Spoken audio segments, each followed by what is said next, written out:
Power star Pawan Singh अपनी shooting के दौरान हो गए हैं घायल। दोस्तों, पावर स्टार पवन सिंह अपने अगली नए गाने की शूटिंग को लेकर बहुत ही बुरी तरह से घायल हो चुके हैं। दोस्तों, अगर आप लोग भी पावर स्टार पवन कौन के सच्चे फैन हैं और हमारी वीडियो में इंटरेस्ट रखते हैं तो दोस्तों वीडियो को लाइक करके चैनल को सब्सक्राइब जरूर कर ले। दोस्तों, पावर स्टार पवन कुमार जो है बुरी तरह से घायल हैं। अगर आप लोग चाहते हैं उनके सेहत में सुधार हो तो चैनल को सब्सक्राइब करके वीडियो को लाइक कर दीजिए।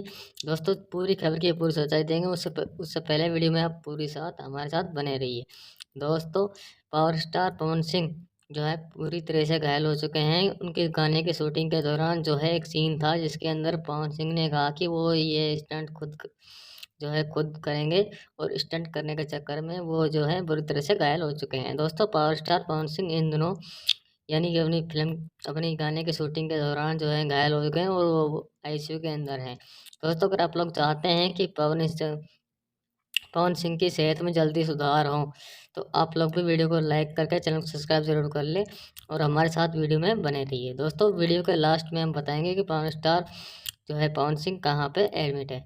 उससे पहले अगर आप वीडियो पर नए हैं तो वीडियो को लाइक कर दीजिए, चैनल को सब्सक्राइब कर लीजिए। और दोस्तों, पवन सिंह की सेहत में सुधार हो रहा है, लेकिन उन्होंने जो है ये ज़बरदस्ती की थी कि मैं वीडियो की स्टंट किसी से नहीं कराऊंगा, वीडियो के जो है गाने के स्टंट मैं खुद करूंगा। दोस्तों, स्टंट के चक्कर में जो है